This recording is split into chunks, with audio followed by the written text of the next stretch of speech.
Isso aí, galera, bora lá para mais um React.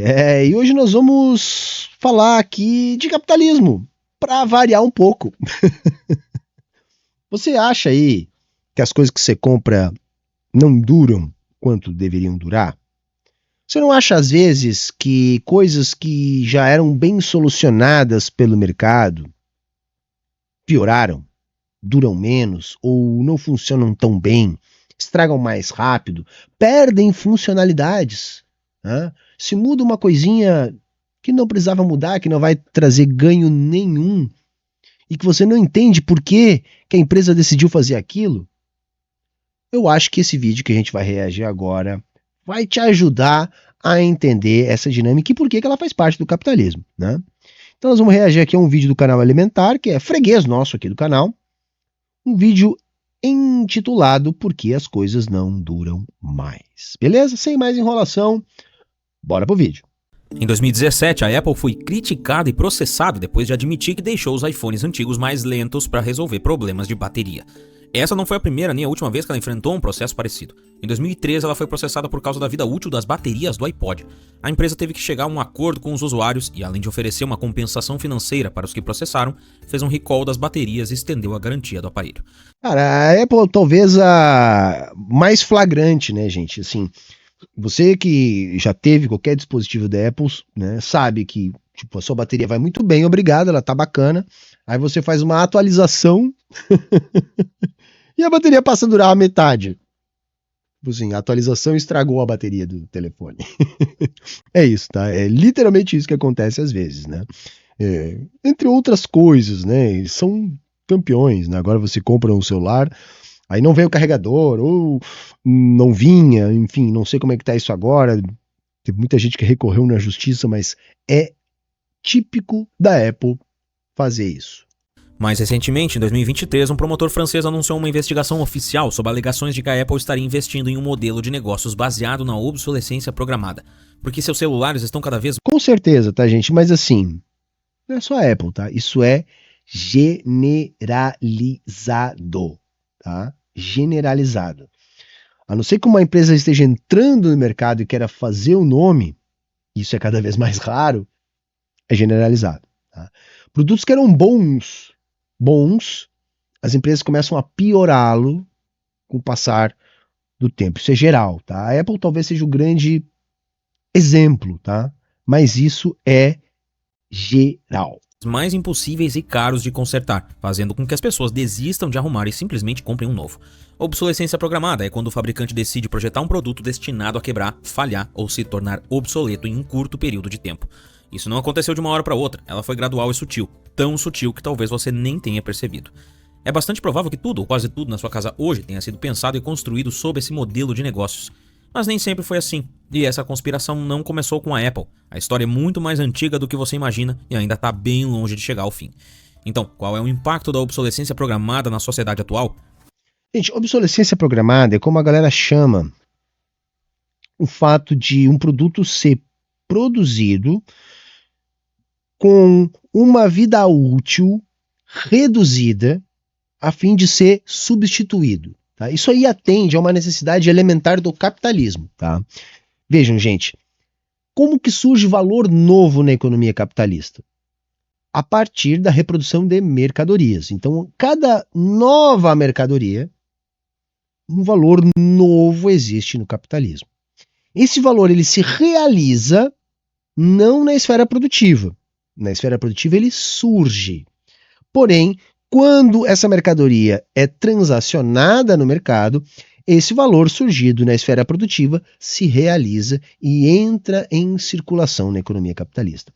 Sendo assim, para que a economia capitalista não quebre, uma vez que o capital é necessariamente dinâmico, vamos entender que o capital ele só existe em movimento, senão ele não é capital, ele é outra coisa. Então, para que o capital exista, é necessário a reprodução de mercadorias e a adição de valores novos à economia capitalista. E vejam, nós estamos falando de valor de mercado, valor de troca, nós não estamos falando em valor de uso. Porque uma vez que a mercadoria é comprada, portanto consumida, ela tem o seu valor de uso consumido. Veja, o valor para o capitalismo, o valor de troca, se você quiser, ele se realiza na troca. Depois, o valor de uso não é interessante para a dinâmica do capital. Ele é acessório, secundário. Ele até pode colaborar para a mercadoria ser vendida, mas ele não importa. O que importa é a reprodução e a venda das mercadorias. Então, se o capitalismo precisa que mercadorias sejam vendidas, nós vamos ter um estágio onde vai haver um grande surto de inovações, vão se mercantilizar cada vez mais áreas da sociedade, aspectos da vida. Só que no capitalismo tardio, esses espaços são cada vez mais raros. Tem cada vez mais dificuldade para se criar um produto novo ou se mercantilizar uma área nova da vida. Então você depende que tenha mais pessoas no planeta, e também há uma curva de crescimento demográfico, né? Os países crescem até que, segundo o que a gente tem visto, começam a diminuir. Então se você não tem novas áreas da vida para mercantilizar, se você não tem mais pessoas para fazer com que o consumo aumente, qual a alternativa? A alternativa é que as mesmas pessoas comprem os mesmos produtos. E aí entra a obsolescência programada. As coisas são cada vez mais produzidas para durar menos e para você as substituir. Gente, isso é muito, muito, muito flagrante.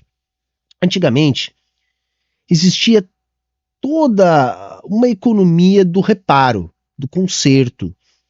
Então o seu tênis estragava, você mandava para o sapateiro.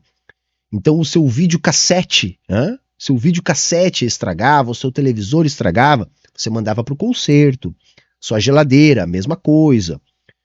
Hoje em dia, as empresas trabalham em duas frentes. Uma de reduzir a qualidade e o custo de produção, a fim de não valer a pena consertar aquilo que estraga, e assim você substitui. E outra no sentido de não haver espaço para peças sobressalentes, um custo de reparo que é aumentado, a fim de fazer com que as pessoas botem fora aquilo que estraga e não arrumem. Nesse sentido, essas coisas que são colocadas fora, elas ainda são produzidas predispostas a durar cada vez menos. Então, essa é a lógica. As coisas duram cada vez menos e é cada vez mais caro consertar, obrigando todo mundo a comprar mais. Gente, isso é muito, muito flagrante. Eu, por exemplo, quando eu era criancinha, meus pais conseguiram comprar uma máquina de lavar roupa, que foi a mesma até eu sair da casa dos meus pais, já com mais de 18 anos. A mesma. Quer dizer, que durou 15 anos, talvez mais, uma máquina de lavar roupa. Compre agora uma máquina de lavar roupa. Pode ser das mais caras. Não vai durar 15 anos. Se for das mais baratas, não vai durar 5. Não vai durar 5. Geladeira, durava 20, 30, 40 anos. Durava. Com uma tecnologia de 50 anos atrás. Hoje a sua geladeira não vai durar 10 anos. Vai começar a dar problema, você vai ter que arrumar, o conserto é caro, você vai comprar outra. Então as coisas elas são feitas para não durar. No caso da Apple é mais flagrante ainda, porque eles vão retirando funções dos seus aparelhos, desinstalando, tornando inoperantes funções para forçar a troca. Porque há muito tempo, tá, gente? Assim, há muito tempo que a gente não consegue perceber diferença, por exemplo, entre os iPhones. Sabe? Quem diz que acha diferença está mentindo para você. São perfumarias. Do iPhone 14 para o 15. A diferença ela é insignificante. É mais uma questão de que, se você começa a ficar muito tempo com o mesmo, começa a não atualizar, obsolescência programada, e o fato de eles começarem a desativar determinadas funções, vão piorando o seu aparelho. Então as coisas hoje são feitas para não durar mais. Tem alguma chance de vencermos ela? Para entender isso, temos que entender como surgiu a ideia da obsolescência programada.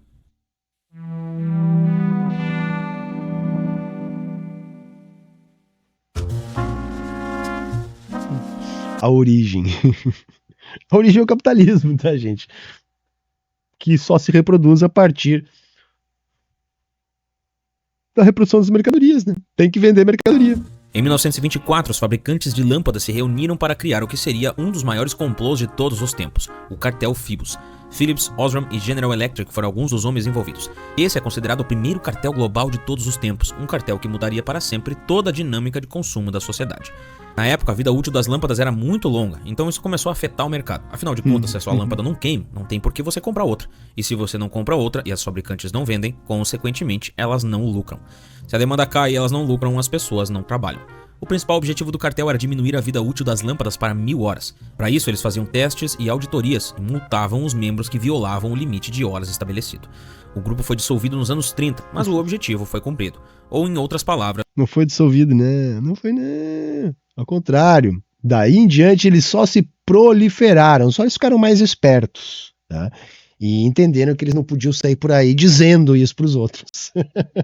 Tá, mas eles não acabaram não, eles continuam e cresceram. Só agora eles não contam para todo mundo. Naquela época eles não tinham entendido isso ainda. O estrago foi feito. Com a produção em massa, as novas máquinas começaram a produzir muito mais produtos e, consequentemente, mais baratos.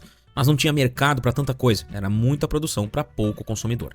As pessoas começaram a comprar por prazer e não mais porque precisavam. Em 1929, quando os Estados Unidos foram atingidos pela Grande Depressão, o país foi afundado em uma crise gigantesca e as empresas estavam batendo cabeça para encontrar uma saída.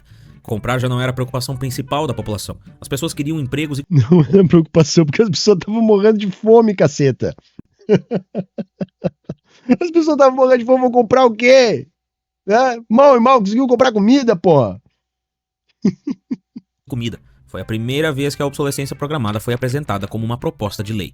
Bernard London foi quem deu a ideia. Segundo ele, para que o mercado continuasse girando, era necessário construir essa demanda por obrigação. Afinal, onde tem demanda tem produção, e onde tem produção tem trabalho. A ideia, obviamente, não foi para frente. 20 anos mais tarde, nos anos 50, a ideia ressurgiu, mas dessa vez de uma forma, digamos, mais atraente. Agora, ao invés de serem forçados a comprar, os consumidores seriam seduzidos a fazer isso. Brooks Stevens foi o principal precursor do conceito. Brooks era um designer industrial. Ele criou de tudo, desde coisas para casa, como simples torradeiras, até produtos mais robustos, como carros e trens, sempre com a obsolescência planejada em mente.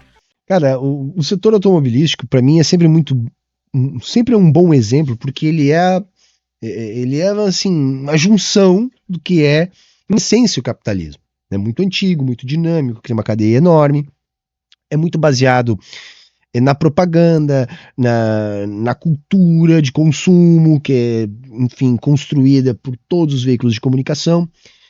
E é flagrante, gente. Os carros dos anos 50, você tinha uma lataria dessa grossura, né? Os carros eram feitos para durar, tá? A tecnologia era muito inferior, evidentemente, tinha muitas coisas que eles não tinham ainda solucionado bem. Eu não estou nem falando de frescuras e frufrus que os carros têm hoje em dia. Estou falando da parte funcional mesmo, estrutural. Muita coisa melhorou de lá para cá. Porém, os carros são feitos cada vez para durar menos. Gente, hoje em dia, agora é uma febre desses motores de 3 cilindros, né, com correias banhadas a óleo. Os troços são umas porcaria. Todas as empresas fizeram. A primeira fez, viu que era muito ruim. Aí o que vocês acham que aconteceu? A empresa lançou um motor desse tipo e o motor quebra. Ele não é um bom motor, ele quebra, ele não dá conta. É um motor potente, econômico, mas ele não dura.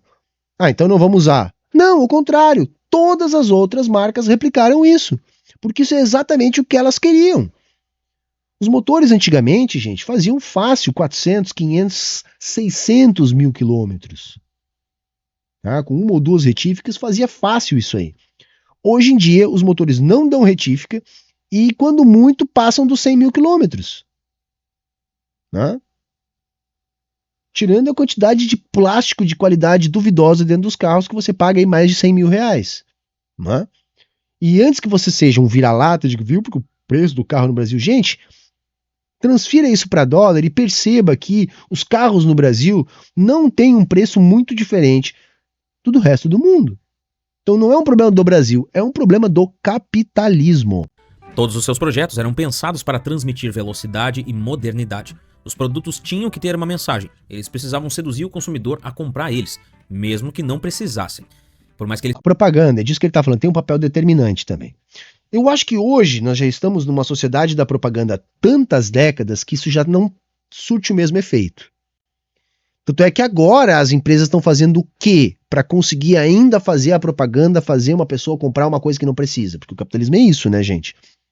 As pessoas precisam comprar coisas que não precisam. Se as pessoas pararem de comprar coisas que não precisam, o capitalismo quebra. A propaganda é determinante para isso. Só que agora não adianta mais um outdoor colorido, gigante, uma propaganda no intervalo da novela das 9. Não, agora a propaganda ela é específica para você. Chega na sua timeline de algo que o algoritmo entende que você gosta, que você curte, que pode ser que você queira. Isso é parte central da dinâmica da propaganda hoje em dia. Por quê? Porque a questão da propaganda na sociedade, vamos entender como um viciado em droga. Né? Viciado em droga, quando começa a sua jornada rumo ao vício, ele é submetido a uma pequena dose que oferece a ele um grande prazer. Conforme ele vai se acostumando com essa substância, ele vai precisando de uma dose cada vez maior e mesmo assim a sensação de prazer é cada vez menor. É a mesmíssima coisa a propaganda. Sabe, quando a propaganda vem na nossa timeline específica pra gente, de algo que a gente comentou no jantar, que talvez a gente quisesse comprar, é uma dose cavalar dessa droga, para surtir algum efeito, porque a sociedade também já vem cansada disso. Então vejam, é o eterno problema do capitalismo, que produz as crises, crises sempre de realização. Tem que vender as bugiganga, tem que vender, não interessa o quê. De preferência algo que não exista, que nem pirâmide, sei lá, que nem Bitcoin. Ele seja admirado por muitos de seus trabalhos e por designers do mundo todo, era exatamente isso que ele fazia com seus produtos. Ele fazia com que os modelos anteriores parecessem velhos, lentos e ultrapassados, em comparação com os lançamentos. Você troca se quiser, mas é não isso, gente, entendeu? Lança um iPhone 16. Em síntese, ele é 99,99% igual ao outro, mas custa 3 mil a mais. E aí eles te fazem uma propaganda que te convence que ele é necessário e revolucionário, porque ele está 0,001% mais rápido, tem uma câmera 0,001% mais nítida, sei lá. Gente, se a gente pegar a história do iPhone, eles já pioraram a tela, não sei como é que tá agora, mas alguns modelos mais antigos têm telas melhores que as novas, tá? Além do que, você sempre espera que a coisa vai melhorar de uma geração para outra, né? Não só do iPhone, o iPhone é o maior símbolo, mas isso serve para Samsung, para LG, para qualquer empresa, qualquer marca. As baterias parecem que não evoluem, porque assim como elas evoluem, para eles poderem dizer lá que tem mais capacidade, elas também são mais demandadas pelo próprio sistema que eles criam a fim de não produzir essa sensação de que melhorou. Mas mesmo assim você troca. Você troca, porque você é convencido pela propaganda que aquilo é revolucionário e que não é absolutamente a mesma porcaria. Obrigado. Brooks não construía produtos pensando em fazê-los falhar. Ele não projetava nada para ter defeitos propositais. Seus projetos eram pensados para seduzir. Era o casamento perfeito entre design e marketing. As pessoas não eram obrigadas a comprar um novo, elas compravam porque queriam. Mas isso não quer dizer que a obsolescência forçada tenha sido deixada para trás. Por mais que a gente viva hoje numa sociedade de consumo, onde as pessoas são seduzidas a comprar, as coisas ainda não são construídas para serem duráveis. Então é uma junção de tudo. Mas por que parece que as coisas são feitas para quebrar hoje em dia? Porque são, ora. As coisas são feitas para quebrar. Hoje as coisas inevitavelmente possuem um prazo de validade, seja ele impulsionado pela obsolescência forçada ou não. Suas roupas, eletrodomésticos e eletrônicos não são feitos para durarem ou serem consertados, mas para serem jogados fora e normalmente em um período muito curto de tempo. Seu computador, por exemplo, você todos os anos pode se ver seduzido por lançamentos do mercado, com novos designs e utilidades, algumas delas até bem inúteis. Inevitavelmente as peças do seu computador vão começar a falhar, atualizações de programas não vão rodar como antes e alguns novos softwares não vão funcionar. E outra, né, gente? Às vezes, os engenheiros lá avançam em determinada área e conseguem desenvolver determinada tecnologia nova, ou diferente, ou mais poderosa. O que as empresas fazem? Elas não lançam essa tecnologia. Elas vão, aos pouquinhos, avançando a cada ano em direção a essa tecnologia. Ou seja, aquilo que já poderia estar disponível no ano que vem, acaba estando disponível só daqui a 5 ou 6 anos, para que eles possam ir devagarzinho mudando para poder dizer que existem inovações entre um ano e outro. E isso é importante, não é uma informação besta, porque isso ajuda a desmistificar aquela baboseira de que o mercado busca sempre aquilo que é mais eficiente. Essa eficiência do mercado, ela só é para uma coisa: reproduzir o capital. No capitalismo, o mercado é muito bom em reproduzir o capital. Todo o resto que ele faz por causa disso. E não necessariamente ele faz o que é melhor. Ele faz o que é melhor para reproduzir o capital. Ele não faz o que é mais eficiente, ele não faz o que é melhor para a sociedade, para o planeta. Ele faz o que é melhor para reproduzir o capital. O cerco se fecha até que você não tenha nenhuma opção a não ser trocar uma peça para fazer um upgrade nele. E aí tem outro problema: para atualizar ele, muitas vezes é preciso trocar múltiplas peças por conta da compatibilidade. E aí vale mais a pena comprar um outro novo. É isso, por exemplo, cria-se uma peça nova, mas você muda o conector. Que evidentemente não precisava mudar, mas se você mudar o conector ou a forma de conexão, você obriga a pessoa a comprar outras peças e não só aquela que você quer trocar ou que estragou. Atualmente é possível dizer que existem 3 principais tipos de obsolescência programada. A sistêmica, que é quando um equipamento eletrônico deixa de ser compatível com um novo sistema operacional ou quando não é possível conectar periféricos mais modernos pelas entradas padrão do aparelho. Esse é aquele seu celular que já não aceita mais atualizações. A perceptiva, que é quando os fabricantes lançam novos designs e fazem mudanças no estilo de um novo produto para tornar suas versões antigas ultrapassadas e menos desejáveis. É o carro novo com aquela telinha brilhosa e inútil e pisca-pisca de Natal no interior que a fabricante acabou de fazer. Você quer comprar porque é mais moderno, mesmo tendo um perfeitamente bom na garagem. Por exemplo, na indústria automobilística, por isso que eu acho que é um bom exemplo, tem aquilo que eles chamam de facelift, que é um engana-trouxa. Então eles fazem um projeto novo do carro. Aí o carro já está ali 2, 3 anos no mercado, é necessário renovar uma novidade, mas um projeto novo custa caro pra caramba. Então o que eles fazem? Eles fazem uma maquiagem. Esse picho farol, muda um pouquinho aqui o desenho do para-choque, uma nova cor no interior, enfim, é o que eles chamam de facelift. Na prática, é a mesma plataforma, é o mesmo carro, mas eles te vendem como se fosse um novo, como se fosse um lançamento. Para quê? Para você olhar aquele que você tem na garagem que é igual e dizer: não, o meu agora está desatualizado, eu preciso de um novo, sendo que é rigorosamente o mesmo. E a datada, que é quando algumas coisas simplesmente param de funcionar depois de uma determinada data ou tempo de uso, fazendo com que você precise substituí-las mesmo quando elas ainda apresentam estar em boas condições. É aquela impressora 3-em-1 lazarenta que você comprou na Ricardo Eletro em 12 vezes. Ela imprimiu 25 folhas em 10 anos de uso e um dia do nada parou de funcionar simplesmente porque ela tem um limite de impressões pré-determinado pelo fabricante. A compra desenfreada também foi algo que afetou a qualidade dos produtos com o passar do tempo. Por quererem comprar tudo e a todo momento, algumas pessoas acabam priorizando os produtos de preços mais baixos e geralmente não estão dispostas a pagar muito mais por produtos que já compraram há um tempo. Porém, e alguém perguntou aqui no chat, isso também serve para os bens imóveis? Sim, para as estruturas dos bens imóveis. Então você tem detalhes, por exemplo, da sua casa, do seu apartamento, de acabamento, que são hoje muito inferiores, em termos de durabilidade do que eram antigamente. Os materiais são cada vez mais descartáveis, então isso também se aplica a esses mercados. Com o passar dos anos, alguns custos como de produção, matéria-prima, novas tecnologias ou até custos trabalhistas crescem, então os fabricantes precisam encontrar um jeito de economizar para manter os preços baixos, ou pelo menos equivalentes, e é claro que o corte escolhido sempre foi e continua sendo na qualidade ou até na quantidade dos produtos. Então não é paranoia sua pensar que nunca conseguirá uma calça igual àquela que você comprou há 20 anos, mesmo que seja da mesma marca e exatamente do mesmo modelo. Um estudo do Instituto de Defesa do Consumidor apontou que 93% dos brasileiros acreditam que os eletroeletrônicos duram menos hoje em dia. 84% dizem que eles são feitos para quebrar. Por isso que eu digo, a gente tem que apostar na inteligência do povo. O povo sente, tá vendo essas coisas acontecerem. Então é lógico que as pessoas entendem dessa maneira. A indústria, é claro, não admite, mas o retrocesso é evidente.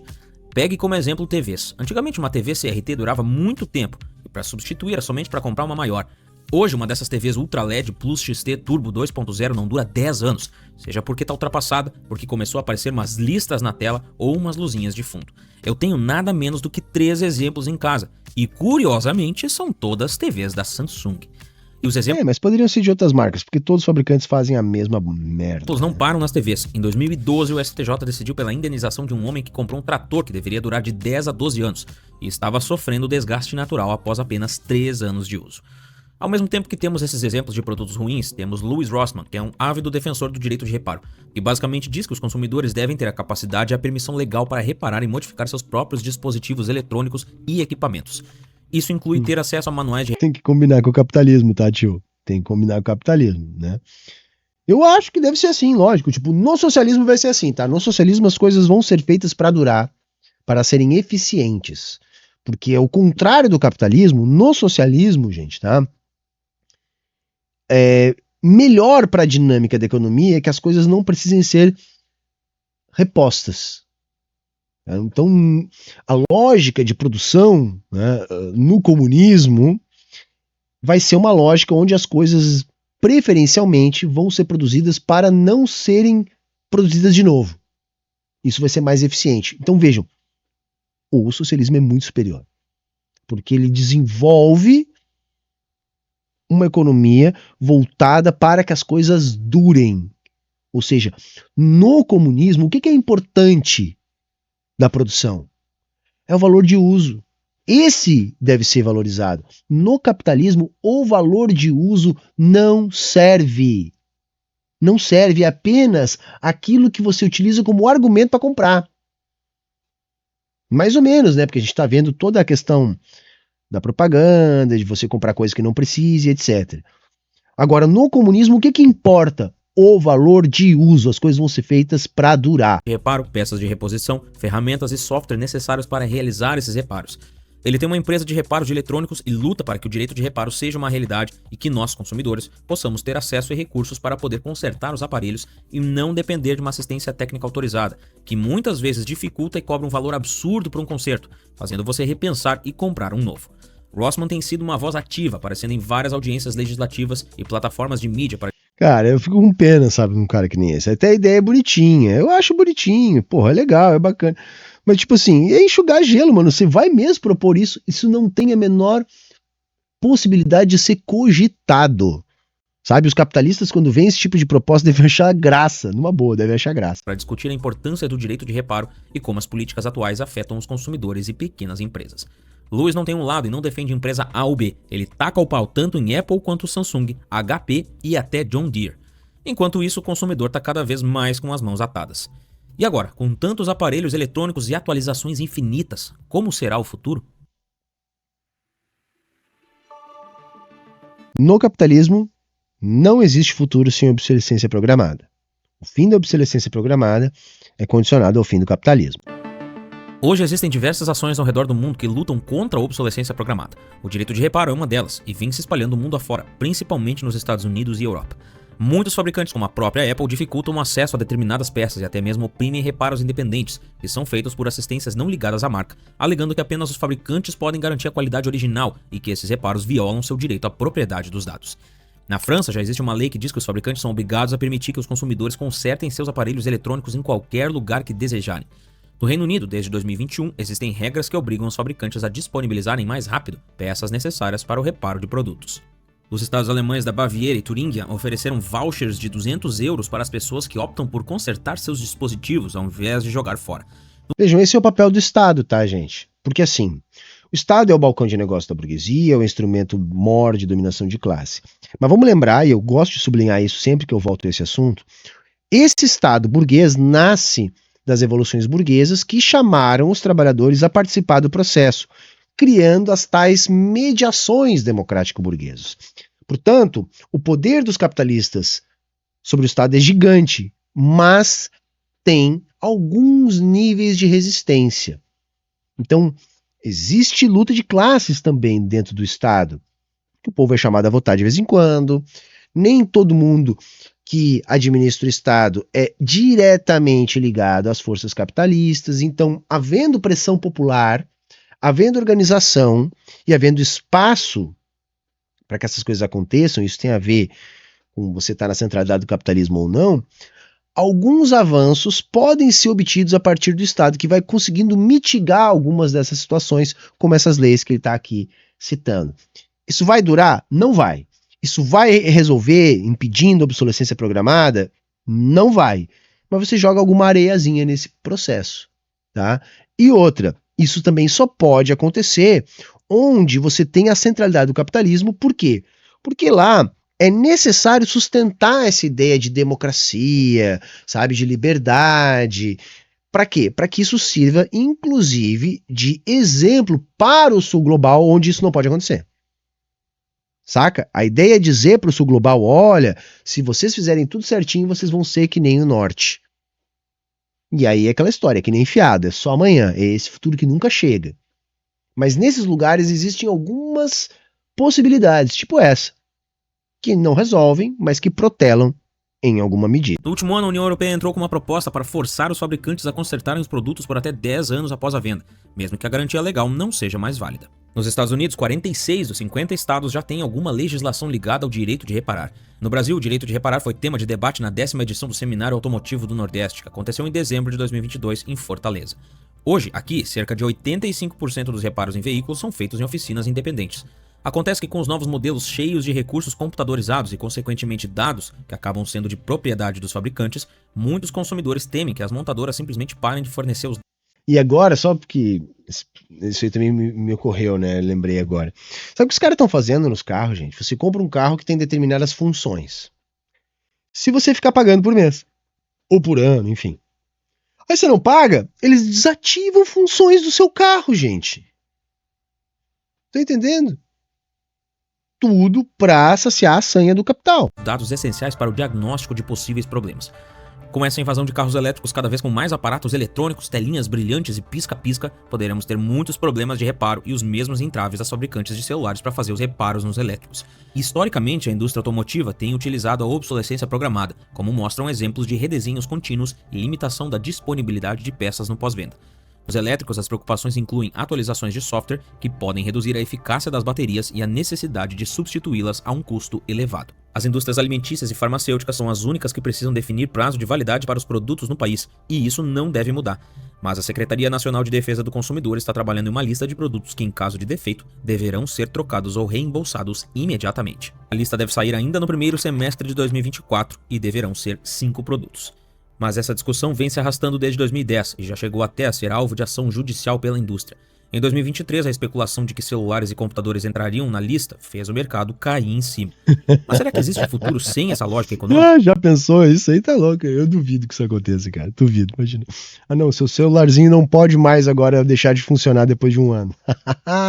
Imagina, gente, imagina. Se as pessoas não tiverem mais sendo obrigadas a trocar de celular todo ano. Alguns estudiosos apontam que sim. A economia circular é uma alternativa ao modelo que vivemos hoje. Nela, diferente do que acontece no nosso sistema atual, onde produzimos, compramos, utilizamos e jogamos fora, as coisas são consertadas, recicladas ou reutilizadas, mudando nossa lógica de consumo. Walter Starr, o arquiteto suíço considerado o pai da economia circular, defende que prolongar a vida útil dos bens de consumo é ideal para começar uma transição para uma economia sustentável. Os modelos de negócio da economia circular... Economia sustentável é a economia pós-capitalista, tá, gente? Tem que superar o capitalismo pra gente ter economia sustentável. Eu tô com ele, eu voto. Vamos lá, economia sustentável, que a gente pode chamar também de comunismo. Divide em 2 grupos, um que restaura e estende a vida dos produtos e outro que transforma bens em recursos para serem usados na fabricação de novos produtos. Um estudo do Clube de Roma concluiu que adotar medidas da economia circular pode resultar em uma redução de 70% na emissão de carbono nos países pesquisados, um aumento de 1,5% no PIB e na geração de quase 800 mil novos... Entende que é por isso que a gente diz que o capitalismo é insustentável, ele não combina com sustentabilidade? Porque é isso, gente. Essa mesma lógica que faz as mercadorias não poderem durar para você substituir, é aquela que faz com que a gente sempre precise extrair mais recursos naturais do planeta. Entende? O capitalismo depende disso para se manter. Entende? A gente se comporta, no modo de produção capitalista, como um vírus que vai matar o hospedeiro. É isso, a gente está sugando, desenfreadamente, em progressão geométrica, até matar o hospedeiro, que no caso é o planeta Terra. Mas não vai matar para todo mundo, vai matar para nossa espécie. Tá? Nós estamos construindo... Veja, o capitalismo, gente, das duas uma. Ou ele constrói as bases para sua própria superação, ou ele constrói as bases para o fim da humanidade na Terra. Não há terceira opção. Ou a gente faz a revolução e supera essa lógica, ou já era, acabou. Tá? Infelizmente, a maior parte das pessoas entende que só é viável a segunda opção. Novos empregos. No Brasil, um levantamento feito em 2021 pela Confederação Nacional da Indústria mostrava que 7 em cada 10 empresas já adotavam iniciativas para fazer melhor uso dos recursos naturais. Apesar disso, Davi Bontempo, que é gerente executivo do Meio Ambiente e Sustentabilidade da CNI, afirma que ainda existe um longo caminho para que a adoção seja feita de forma efetiva. Então, não é algo para ontem, mas já é uma luz no fim do túnel. Claro que também depende do consumidor. Eu, particularmente, não vejo necessidade alguma de trocar de telefone todo ano, ou de 2 em 2. Eu também não vejo, e mesmo assim eu acabo tendo que trocar, cara. Não depende do consumidor. Não depende de mim, de você querer trocar o celular, querer trocar o televisor. Não depende da gente. Se você precisa do aparelho para o trabalho, por exemplo, que nem eu com o celular, eu não vou conseguir não trocar. Eu vou ser forçado pela empresa, da marca do meu aparelho, a trocar. 2 anos. Acho errado defender a empresa A ou B quando elas fazem cagada, porque aí sim elas fazem o que querem com o consumidor. E sinto falta quando TVs duravam mais do que alguns meses. E você, lembra de quando as TVs duravam anos?